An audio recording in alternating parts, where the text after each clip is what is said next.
Let's go! Spread some joy! Perfect.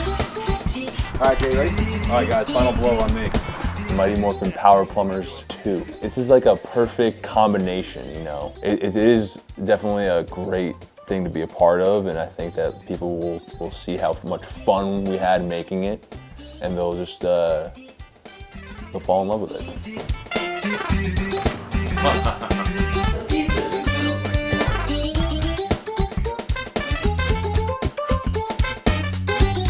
Lord Draken, if you don't know his character, is basically in a different timeline, an evil Tommy that takes over the universe, basically, the morphing grid. And so I was like, all right, let's do a tribute to the Green Ranger 5-part series in our own funky way, where Luigi gets transformed, and not from Rita Repulsa, but from Lord Zed in our version, into Lord Draken. And that's kind of how that ended up happening. And then really the rest from there was just over time throughout the whole creative process, coming up with the whole ending even. Specifically for Mighty Morphin Power Plumbers 2, we saw such a great response to part 1. So the drive for part 2 is really wanting to give our fans what they wanted to see for part 2, and a lot of them were asking for more Princess Peach. So for me, I was like, okay, time to rise to the occasion and get more on the screen. So that was a big driving factor for me. You know, that was a pretty interesting person to write for. You know, it was a female character too, but also Princess Peach, someone who, you know, in the video games really doesn't have much of a personality, doesn't have really any lines, and kind of plays this damsel in distress, you know, which was honestly kind of a type of character we were trying to avoid. We wanted to create a character that was more about, you know, female empowerment, and of course introducing Lord Draken, trying to, you know, create another villain that is mysterious, but also doesn't necessarily overshadow Lord Zed, you know, because he kind of comes back in this one as that reoccurring antagonist. And, you know, between that role and Lord Draken, it was just something we kind of needed to evenly blend together, which, you know, I thought worked pretty well, but it was certainly a few obstacles when writing this, you know, a lot of pressure on us for sure. Coming into writing the sequel, you know, we knew it was a pretty big follow-up. You know, you never want a sequel to be not as good or even just as good as the first one. You want to one-up yourselves, you want to get better. I mean, many people were asking about another one, especially because of that last scene where you see Princess Peach. You know, everyone's asking, when's the Pink Ranger coming? And then of course, where's Donkey Kong gonna come in? Again, like, these two universes are so massive that, you know, giving the people what they want, I mean, it's a big part of what we do.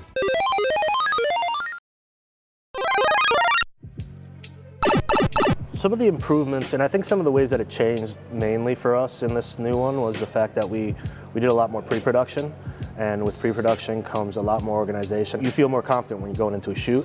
We sat down, we talked about the script, we talked about how we're shooting things, we're talking about how things are going to be moving around and how we're going to, you know, get everything shot. But I think just the preparedness is what really got us, and I think that's what's going to make it look that much better. And it helped us because we also had a lot more scenes that we had to cover, and we wanted to elevate it from the last one. Drawing inspiration for this shoot was fun for me because I'm used to shooting so much corporate stuff that I actually got to shoot some creative things for once, and the fact that they trusted me to do it my way, and which was awesome.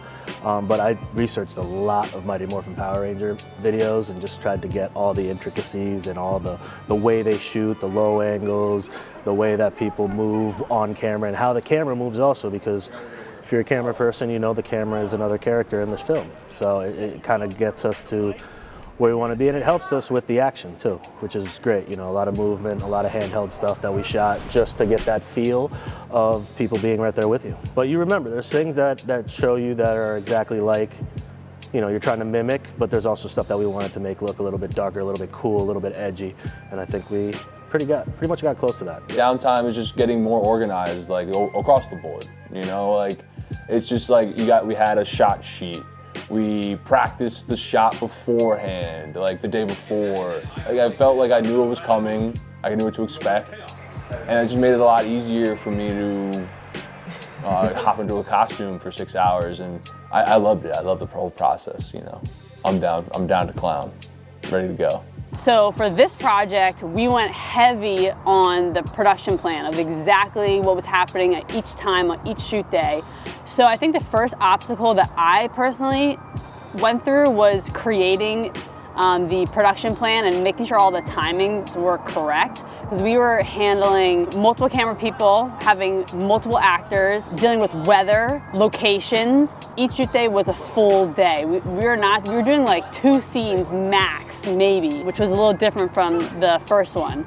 We really took our time. So the first day of shooting, when I created the production schedule, I would say it wasn't exactly correct. Having a correct production schedule, I have learned, is very, very important. It is a key element to the success of a shoot day, and the organization is so important because that makes everyone happy, makes everyone calm, everyone knows exactly what's happening. So it seems like something so simple, and it's like, oh, the biggest part is actually filming.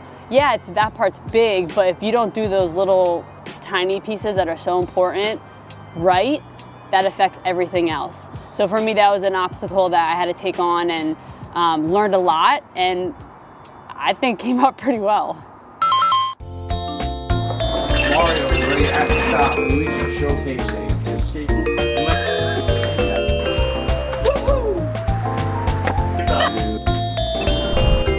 Starting. Renee. Biggest obstacle was the heat.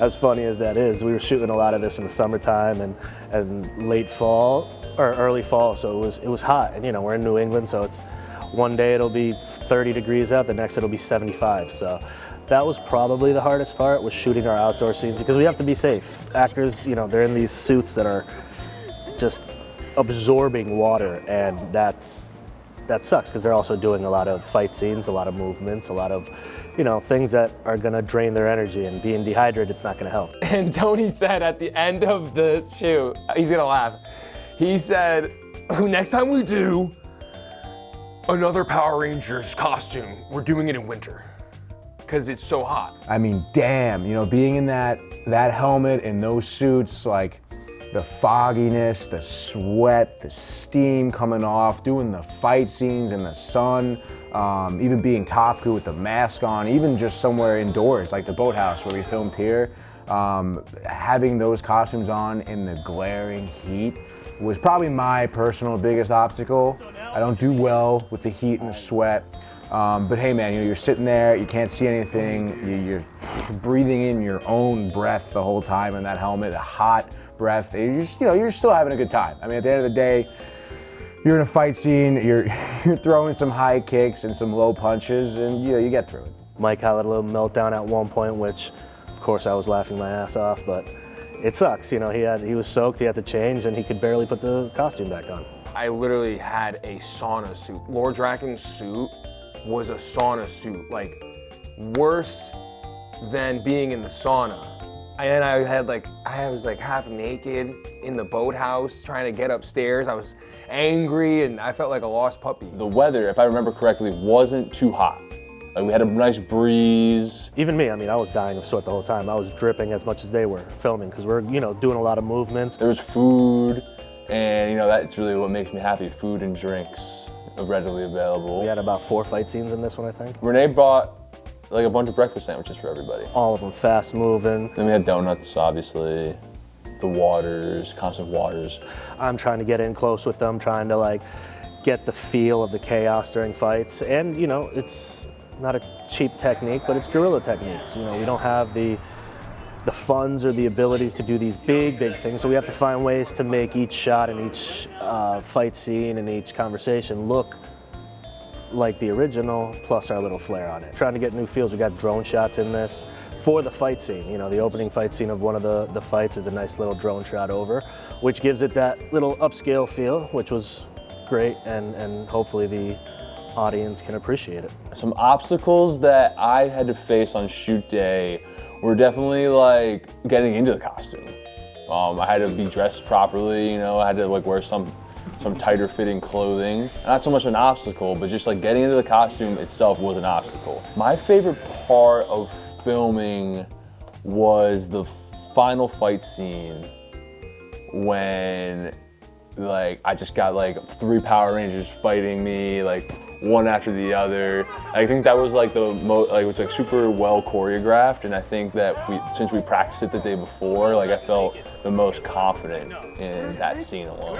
My favorite scene that we filmed was the scene fighting against the putties out on the green at the Knowlton. I was having a lot of fun working with Manny and Tony, specifically in that scene, like saying, oh, like, can I do like a cartwheel here into a kick? Like, and Manny's like, yeah, like go for it. So I really got to channel that Pink Power Ranger character.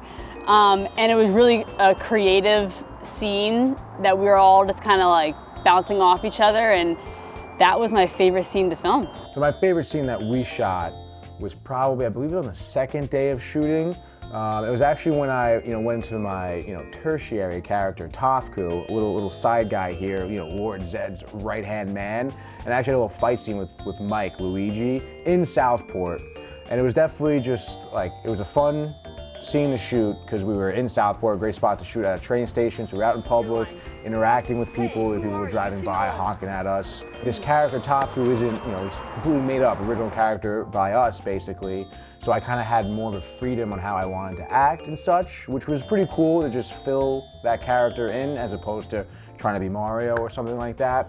And the fight scene was super cool. We got, Renee did a really great job on the camera work that day. We had a pretty cool idea of fighting up this staircase and making it one continuous shot. So it was, again, just take after take, refining little things, forever, the 2-minute, 3-minute fight scene it was, and just, the repetition, the getting it right, understanding like where we're gonna be. It was so much fun to film. It's just the fact that we did so much more.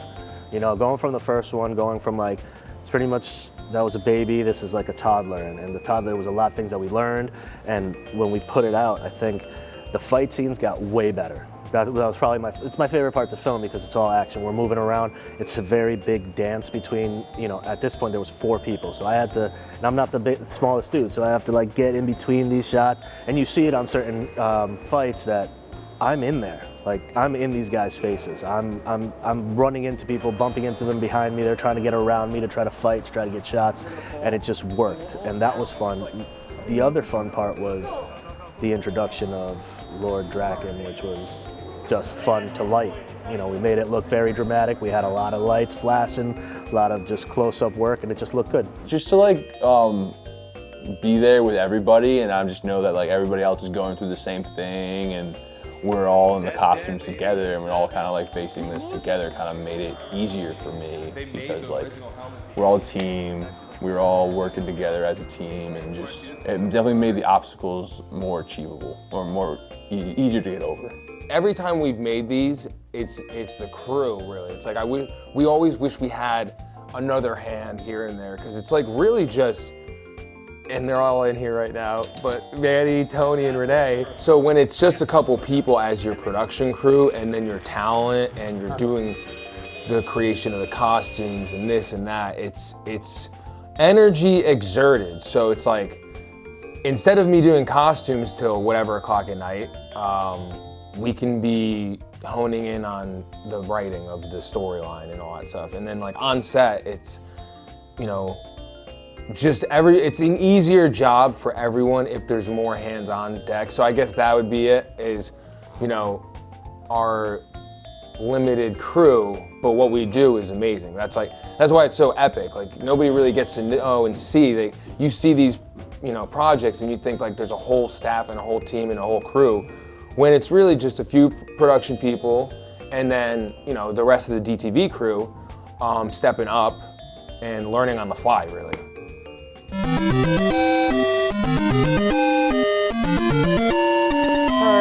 For part 1 of Mighty Morphin Power Plumbers, I created the Lord Zed costume, which was like absolutely insane. Something I never did before, but took on the challenge. So for part 2, Mike took the brunt work and had to recreate the costume because, as you saw in part 1 behind the scenes, it wasn't made to last, really. Like we were keeping the pieces together and like putting it all back on while we were filming in part 1. Part 2, the costume that Mike built, 100% more durable and was able to withstand some of the fight scenes emotions. I would say by Lord Zed's final scene that we shot when Jay was doing the fight scene with all of us, that's when some part of his costume started falling apart and we had to like repaint, gaff. But I mean, that's a pretty big growth from the part 1 to part 2. So pretty proud about that. Mike killed it. Definitely killed that costume. So I feel the biggest improvement of the costume was the mobility aspect for Jay. He was definitely able to do more as an actor. So you always want that. And also it's still here, like I said, we could still get it on him. There's just a couple of things we have to, patch up and fix up, but other than that, it's still here, so it's reusable. So yeah, that'd probably be it, that it's here and it was more mobile. Some noticeable improvements about the costume. Number 1, it fit way better. It was comfortable. I could move around more in it, and I wasn't like concerned about the integrity of the costume. I was in it for 6 hours. I'm like, yeah, it was like pulling at my shoulders a little bit, but overall it was a much more comfortable costume to be in, and Mike and Renee definitely did a really good job with this one. Well, I got lucky. I'll shout out Renee. She's here even in the building. She set the blueprint, but I saw what she struggled with, and I kind of was like, all right, let me try to work on that. So when the day of the first shoot, it was chaos. I wasn't up here during it because it was just Renee and Jay at one point where it's like the thing's busting out the seams. She's like, I don't know, Mary Poppins, does that make sense? Sewing and doing her thing, and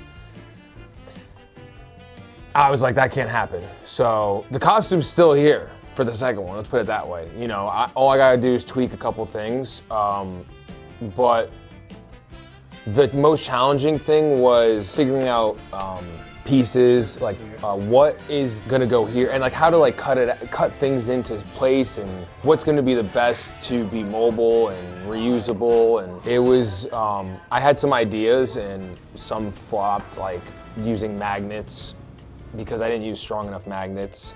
The concept still works, but it's basically in certain joints, parts of Jay, like where his knee is and hips and stuff. So when he's moving and stuff with the armored suit, Jay's Lord Zed, I wanted to make it like really easy to take off, put back on. And after actually going to New York Comic Con and Rhode Island Comic Con, got some cool ideas. So I'm excited to do it again, honestly. I definitely will tackle it on again in the next one, in the third and final. My challenge with playing Princess Peach came in the part of trying to understand her character, because I feel like Mario and Luigi have some pretty big characters, and not that they're easier to embody, but I think they're easier to embody. Princess Peach, for me, I really saw more of her character when we went to go see the Super Mario movie for the first time that came out in 2023. That's where I kind of was basing off her character and her personality. I kind of felt like she was just 100% herself, very confident, funny, adventurous. Didn't necessarily have like a tone to her voice, like Mario and Luigi have accents. Princess Peach doesn't have that. So I was like, okay, I'm just gonna keep it as my voice, but a little bit more like empowered and like just more fun and adventurous. For the Pink Power Ranger, that one was a little easier for me because I just would watch the Power Rangers. I'd watch Amy Jo Johnson, and the Princess Peach and the Pink Power Ranger kind of have similar qualities, I guess, in the sense of they're very just badass and fun, adventurous, all that.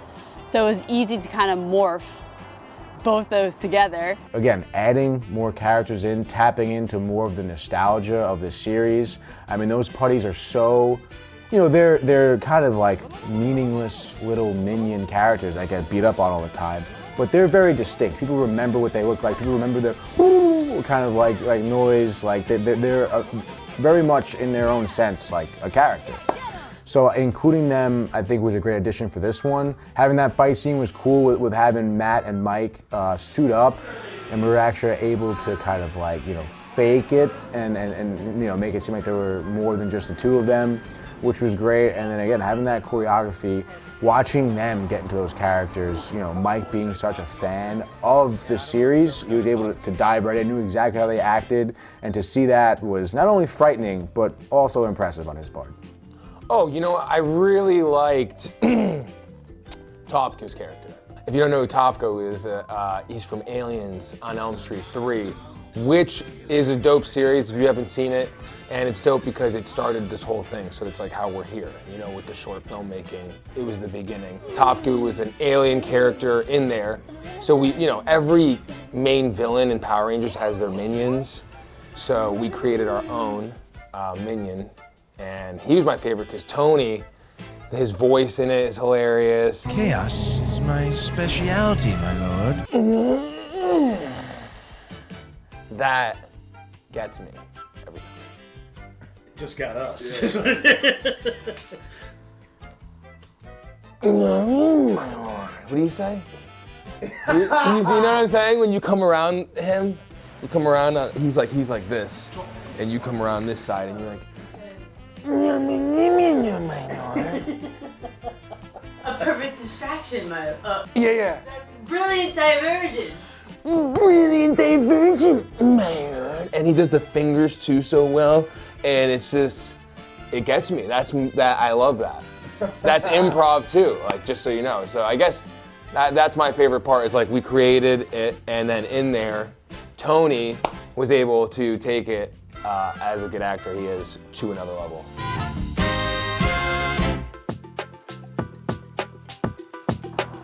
I think my favorite part about all this, like I said before, was our team and working together. The whole process is an incredible process.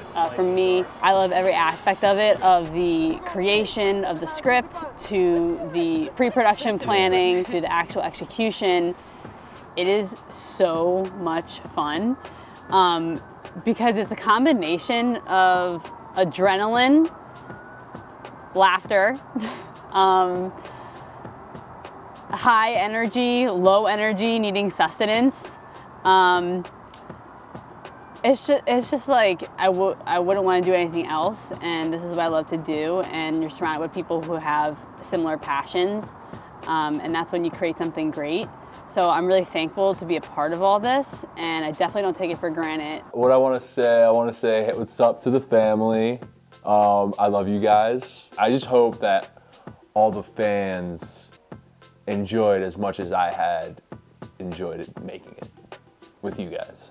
I knew we did it, and we honored Jason with it. I really do. Like, I thought it's dope, you know? Like, there's no way he wouldn't think it was dope. It's like so unique, and it's just clever and all of the above. What's next for us is that we're just going to keep on creating this content, no matter what it is. It might be, you know, the third Mighty Morphin Power Plumbers with some special characters popping up out of nowhere. Who knows? We might make 6 of them. We might go Fast and the Furious style and go up to like 10 or 11. Who knows? But we have a lot of stuff coming, and I think the creativity is there from everyone, and everyone wants to create stuff. So be on the lookout for all that.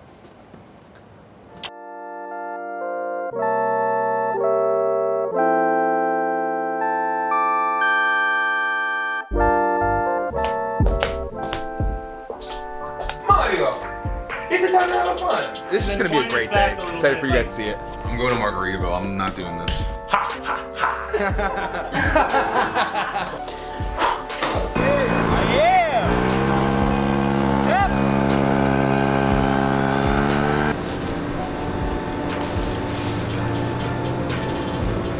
Double go. Pull back. Hydration station. How would you guys describe the conditions today? Hot as hell. Yeah, very, very hot, sweaty, moist. Heat wave. And the whole basket landed on his head. We have video. It's probably going to be played right now. Right? If we might be able to get in the shade. Perfect. All right, Thanks, guys. honey. Dude, wow, nice. What would Jason do? Dude. He'd finish the job.